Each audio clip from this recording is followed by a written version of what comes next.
John on, and we're going to hear from John Brakey. He's an election activist. He is in Arizona, and he is a wealth of information about all elections stolen from us and what we have to demand. And that's transparent, trackable, publicly verifiable elections as a solution to stop election fraud.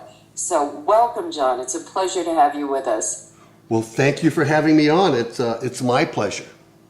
Well, this is so critically important. I feel we should have been doing this so long ago to get ready. Can we come up to speed? That's the big question. Well, I think we all can. And first, I've been getting ready for, I guess, about 14 years now, when I first started realizing how bad our election system really was. Of course, I think we have a mutual friend in Bev Harris, who's a remarkable person. Yeah, she's amazing. What a powerhouse. Absolutely. And, Bev has a film coming out pretty quick on fraction magic. And I've been working with her, like I said, for at least 13 of those 14 years. And to get to the point is that what we realize is, as your intro introduces, that, elections are not any good unless they are transparent, because right now we're voting into a black box, okay? And we want to make it a transparent box, and we want our vote to be trackable, chain of custody, and then we want it publicly verifiable. What Bev, me, and others have realized is that 40% of the vote, at least with hard copy paper ballots in this country, when they run the ballots through the system, they take a picture of that ballot. In fact, the picture is what the ES&S DS850s and 200s use, and also another system called Dominion, which happens to be your state, is 100% the same basic system, that it takes a picture of the ballot. That picture of the ballot is what the machine uses, and there's no reason in our book why those images should not be sorted by precinct and then put up on the election department's website by precinct for anybody to go ahead and download the image, small program, hook it up to their flat screen TV, and get a couple of neighbors together and say, hey, let's randomly pick some races and verify them. And then after you get done verifying, your job's not done, because, the goal is really the original paper. And if this system is implemented right, is that there's a number on the corner of the ballot and there's a number on the image, and you can match them after you do the count to verify. And there you go, you got an election that's verifiable. And right now, with all these concerns about, the Russians are gonna come in and hack it, it's gonna be Karl Rove and gang, or Hillary's got her people, Trump's got Roger Stone. There's so much. Why not, instead of worrying about hacking it, how about worry about how we're gonna verify it? Yeah, I agree with you. And it begs the question, John, how we're going to verify it, but how do we protect against remote accessing before it's printed? Can they do that? Yeah, I think they can. First off, I want you to know that when it comes to the Russians, I think it's kind of a cute thing what they're doing, okay? Because I know that fraud in this country is mostly done by insiders, a vendor. It could be, I examine elections all across the country, and I can go into story after story. I'll give one real quick, Massachusetts as an example, okay? Massachusetts, I've gone back there twice to oversee their election and understand it. Here's a big blue state, and it should be, really, well, it's not. In Massachusetts, they have 351 municipalities, and each municipality is responsible for running their own election. So what they usually do is they hire an outside firm that specializes, and it does 5 states, called LHS out of, they used to be out of Massachusetts, I think they're out of Connecticut now. And they program all the machines and deliver them to these clerks and things. Well, anyway, in Massachusetts, in the presidential preference primary in February, there was 351 municipalities. 68 of those municipalities decide we don't want a computer counting it, it's simple, we'll hand count it. Well, interesting enough, Bernie lost Massachusetts by 1.42%. But these 68 municipalities all around the state, right? They hand counted and he won it by 18%. It was 2% of the vote. That indicates to me that there's a really severe problem when you have the hand count break differently by almost 20%. Sure. Yeah, and it was 2% of the total vote. I'm a full-time election integrity activist, and I like to think I'm more of a transparency activist because the solution definitely is more transparency and making elections publicly verifiable. I can see elections in my state, and let's go to the presidential preference when it hit Arizona. I'm the gentleman who wound up suing the whole state, and knowing that chances are I didn't have a very good chance of winning because, in my state, the only way that you get a recount is if the election results are within 0.1%. A candidate cannot ask. You cannot go ahead and ask for a recount. You cannot, how do you collect the evidence? Wait a minute. I can't believe the things you're saying. It's true. It's hard to believe. They can't ask? I mean, how do they get away with that? I find, really, how do they get away with it? Because it's just incredible. They do. And so basically in that election, Bernie Sanders won the precinct vote by 60%. Wow. Hillary Clinton won the vote by mail by 60%. Now the vote by mail in my state now is generally running about 85% of the vote. But the real thing about it is like I said, Hillary won the vote by mail by 60. Bernie wins the precinct vote by 60. He wins the provisionals by 63. It's like having three different piles of ballots. And generally, it's like a right hand and a left hand coming together. And it usually matches up within a few percentage. I'm talking a 40% spread. But how can we have such a large number by mail when all they have to do is rewrite the ballots? Yeah, that's what they can do. They can go ahead and have a magic fraction type program in the computer, and we know exactly how it works, and we know that the way to defeat it is a pretty simple situation, is that we know that fraction magic, which is a program that works on changing, well, first off, you'd think that a vote is a whole vote. I mean, when you go vote, it's one person, one vote. Well, with magic fraction, that's wrong. They can fraction votes. The man who discovered this was out of Memphis, Tennessee, named Bernie Smith, just an incredible 39-year-old young black man, self-taught computer programmer, and he was just featured, by the way, in Bloomberg News last week.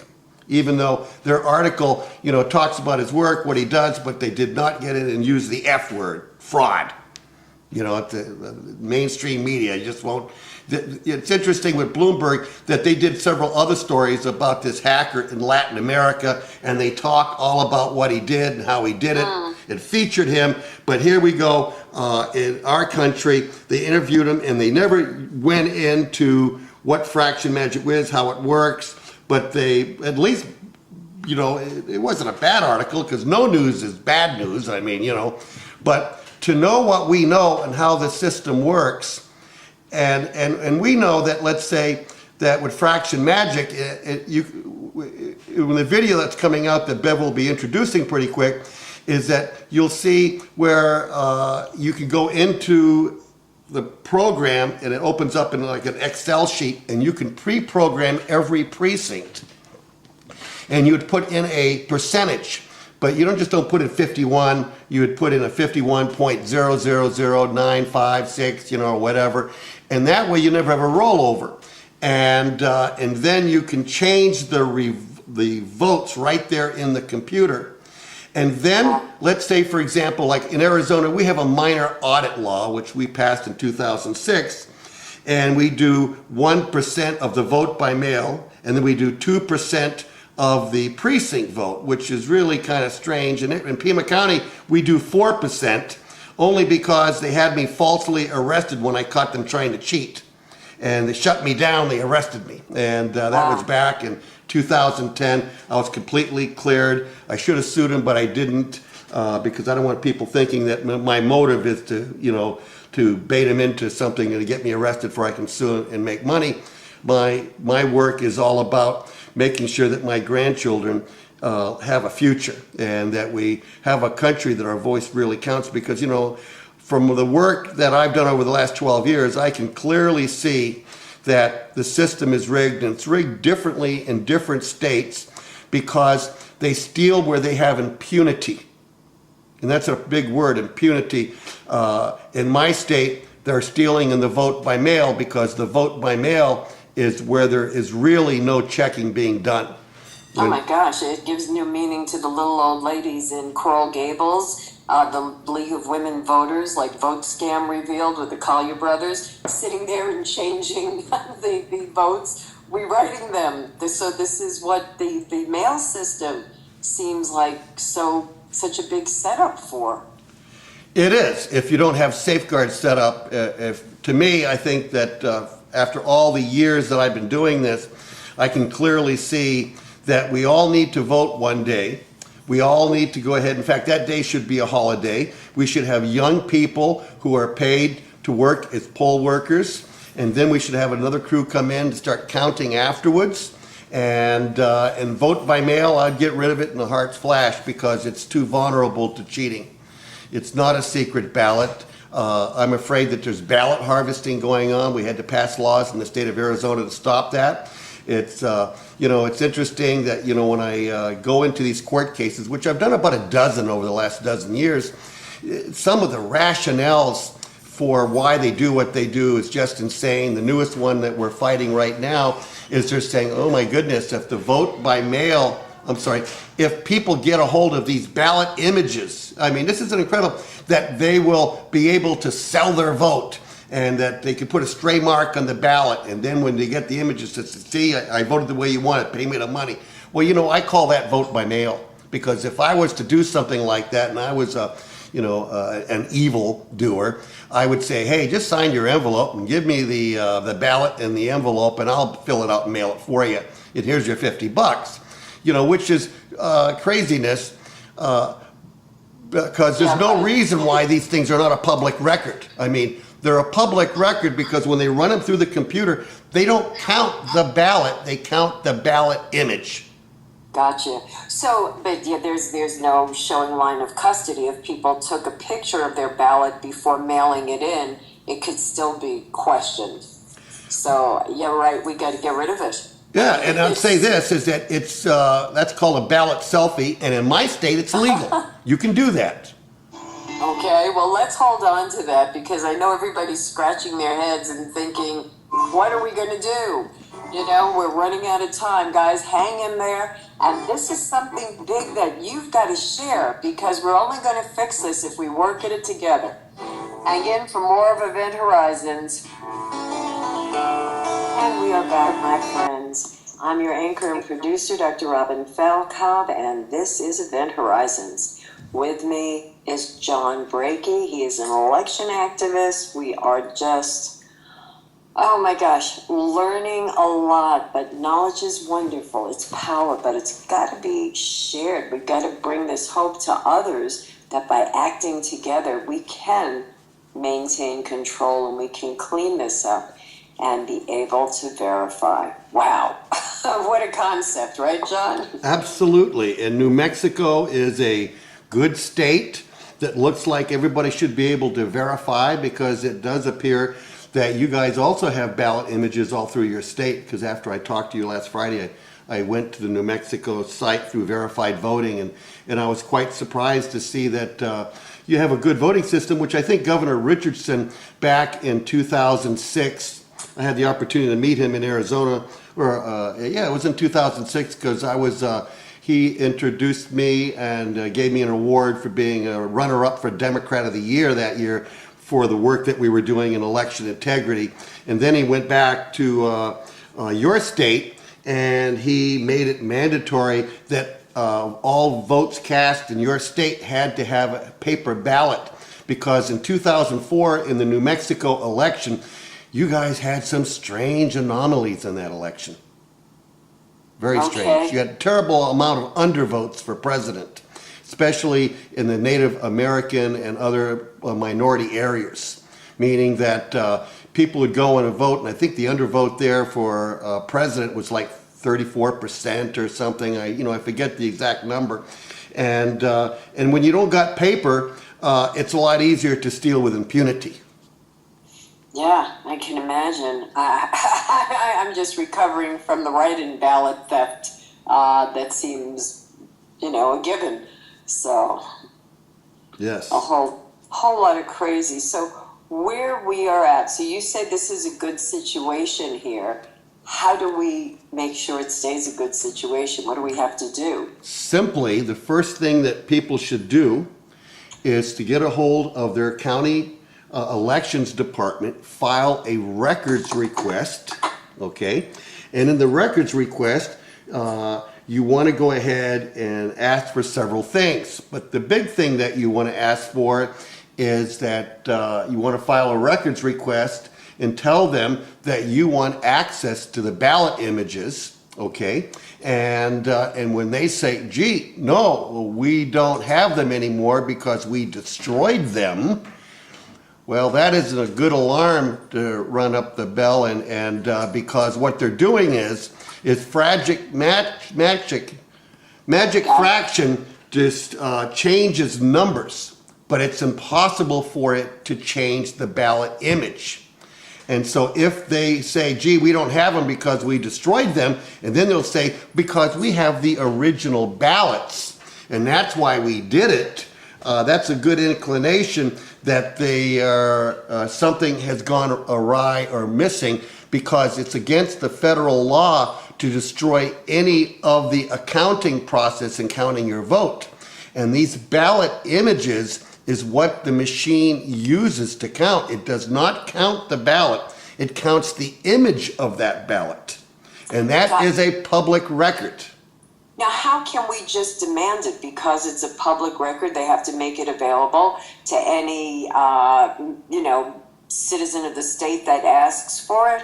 Any citizen of the United States is how public records usually work. Okay. Okay? And if they really were concerned about doing a great job, they should take really those ballot images and say, hey, public, tell you what we're going to do is that we're going to go ahead and put them online by precinct, and then that, because votes are counted by precinct. And then people could pull them down and, like I said, check it themselves. And then, of course, the goal really is the original ballot. That's the goal, okay? And you randomly pull some images after you get these and after you check them, just to verify and say, hey, I want to match 3 or 4 ballots in this precinct just to make sure that they're real McCoys, and then that way I'm satisfied that the computer is counting correctly. And shouldn't we be matching our own to make sure they weren't changed? Well, you wouldn't know what your own is because it's illegal to put a stray mark to identify, okay? These are anonymous ballots. Gotcha. And so that would be, yeah. And chances are, if it was your precinct and you mark a certain way or how you fill an oval in, you might be able, it would take some work to do that, but you couldn't prove that. That way, we don't want to feed into their hysteria saying, gee, you could sell your vote. And like I said, if you really want to sell your vote, you do vote by mail. What percentage is vote by mail in New Mexico now? Do you know?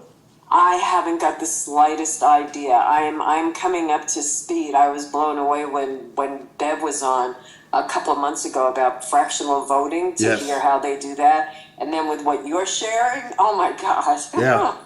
So no, I don't have that information. But I mean I can check or Well, anyway, the thing after you file the temporary restraining order, chances are you'll get a letter back like this. I'm going to read what Pinal County wrote me.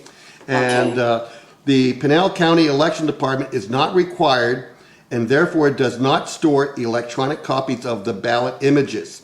The ballots themselves are retained. What they're saying is they destroyed them, is what they've done. And it's not like it takes up a lot of space.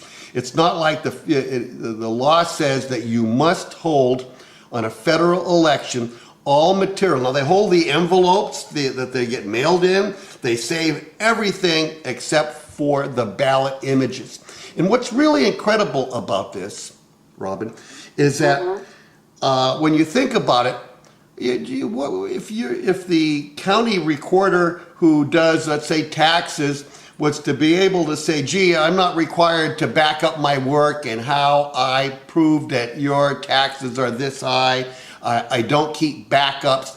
I mean, where else would you find that they're not carrying and taking care of these documents? I mean, it's hard to believe that a bureaucrat would say, gee, or an elected official, we need to have the legislators, since they haven't addressed this, pass a law. That was the letter I got back from my Secretary of State.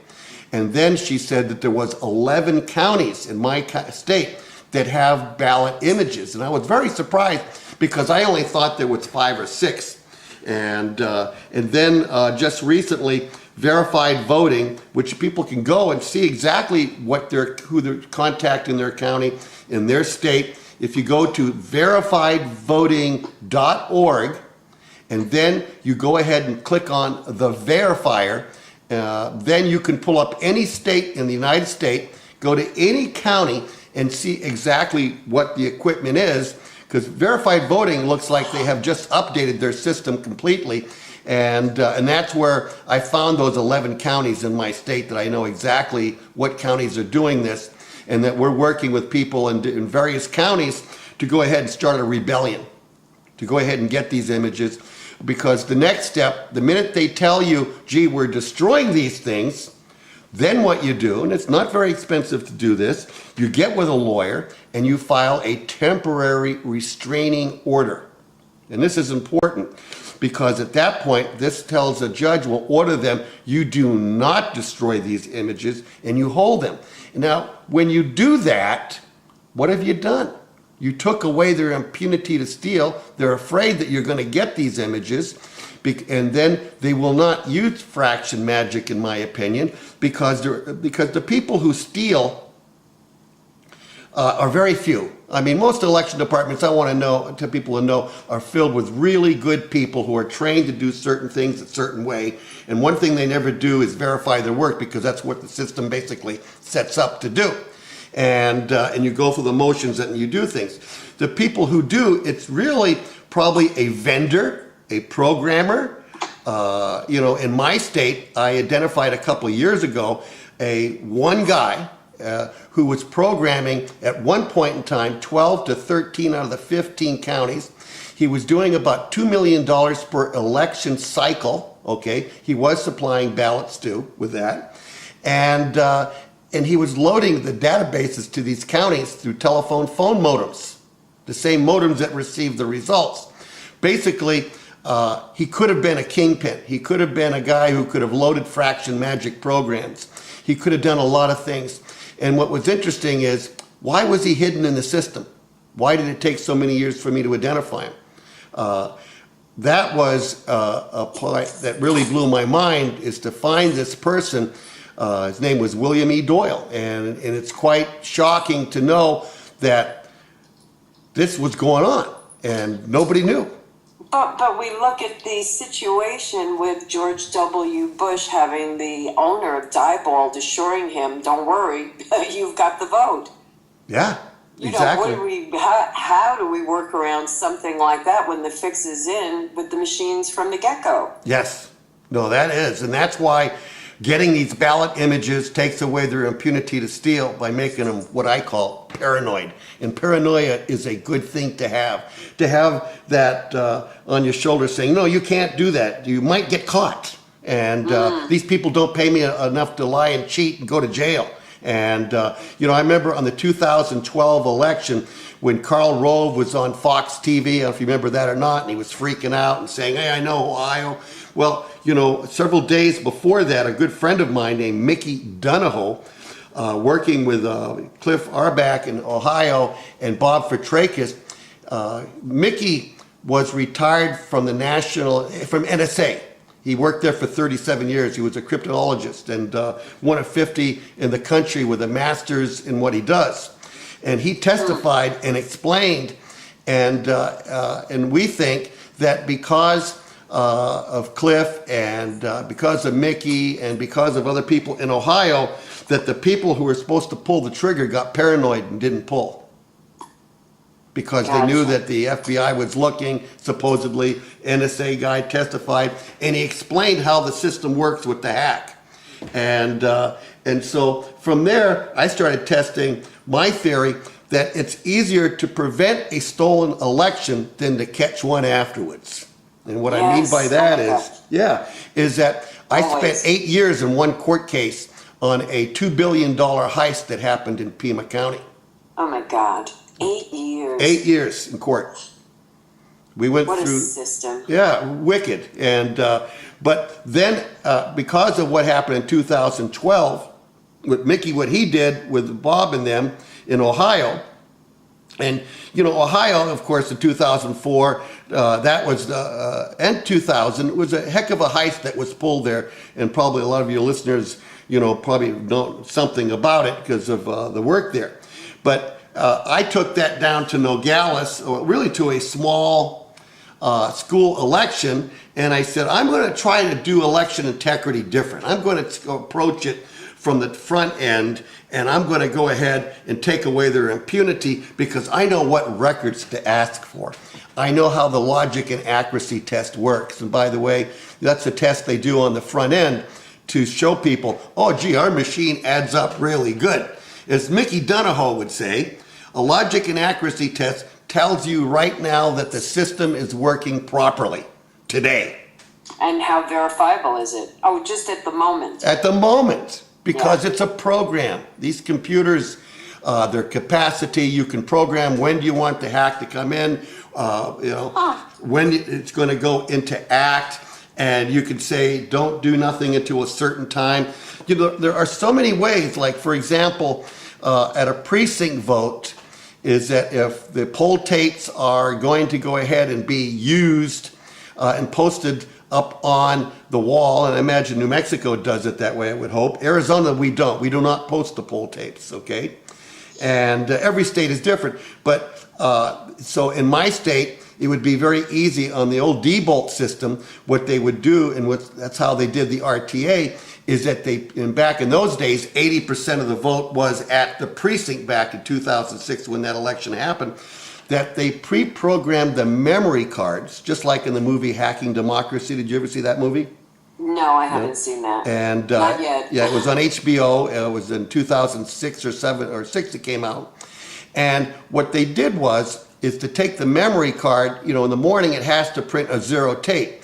In order to do that, what they did is pre-stuff certain races that they wanted to steal. In our case, it was a bond election. And what they did is that they programmed negative and positive votes into the memory card.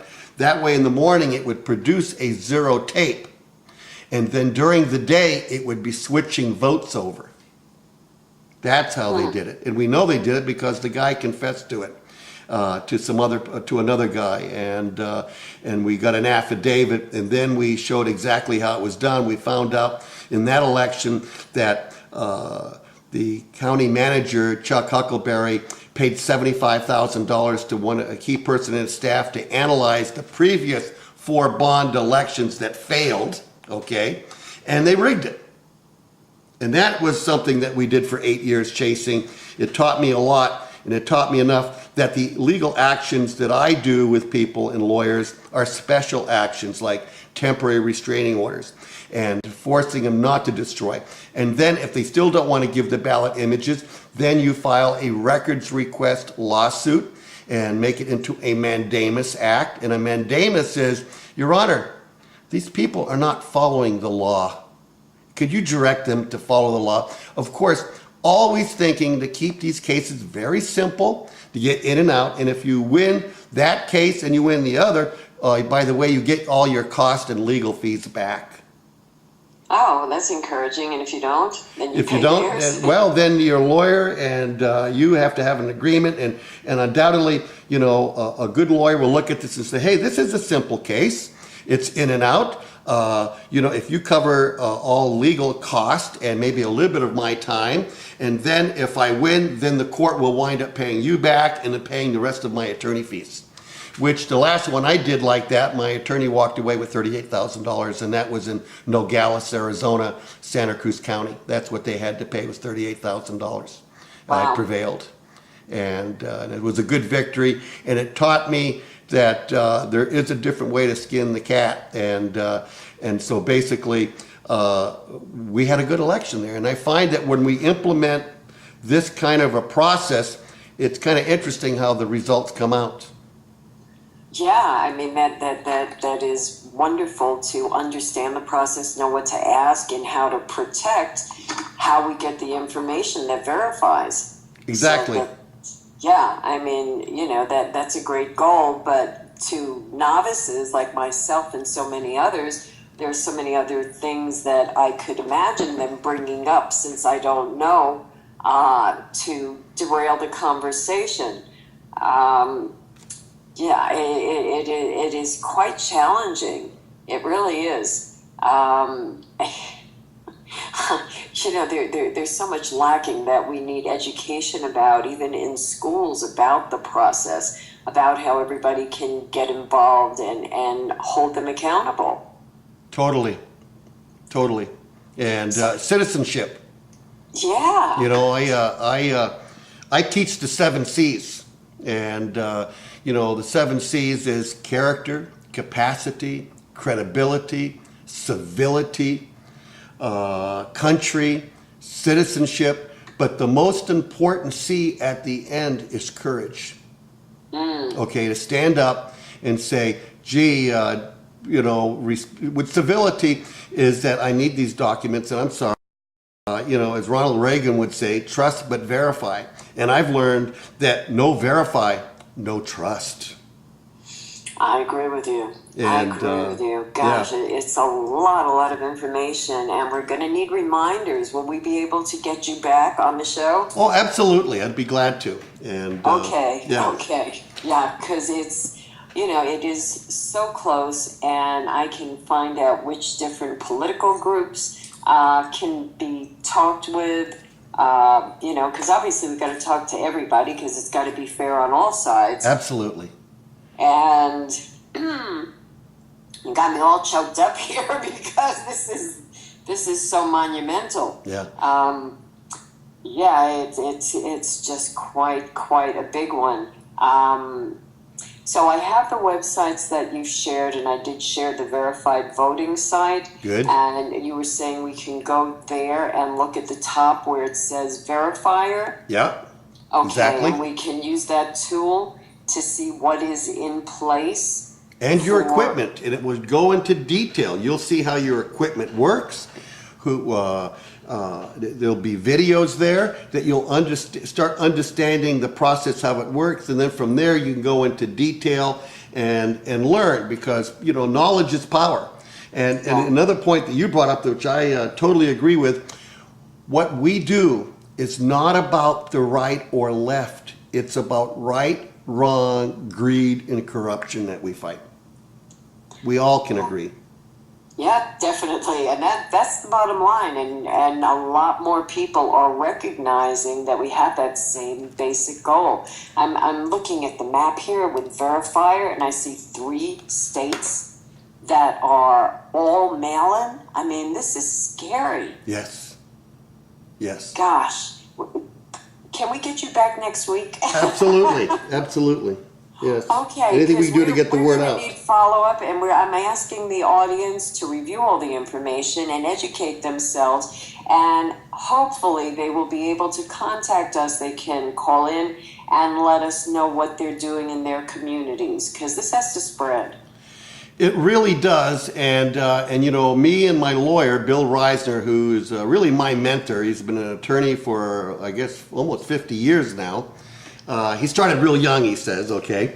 And we're going over to San Francisco to meet with Lori Grace of Trust Vote, and we're having a national meeting to talk about what could be done. We're all trying to go ahead and get people excited about solutions like the one that I'm talking about, and identify, because like I said at the very end, if we can get people all over the country demanding that elections are transparent, trackable, and publicly verifiable, and do this kind of process we're talking about, we may be able to go ahead and impact this election. Wow, you are a treasure. I mean, talk about giving hope that we really have a chance. You've done that, and I thank you, and I look forward to having you back. Thank you. And my site, by the way, if people want to know, is electionnightmares.com. Okay, if you type that in here, I'll make sure I give that out again, and Will do. we shall look forward to next week, same time, I hope. You bet. Thank you. My pleasure. My pleasure. Okay, guys, hang in there.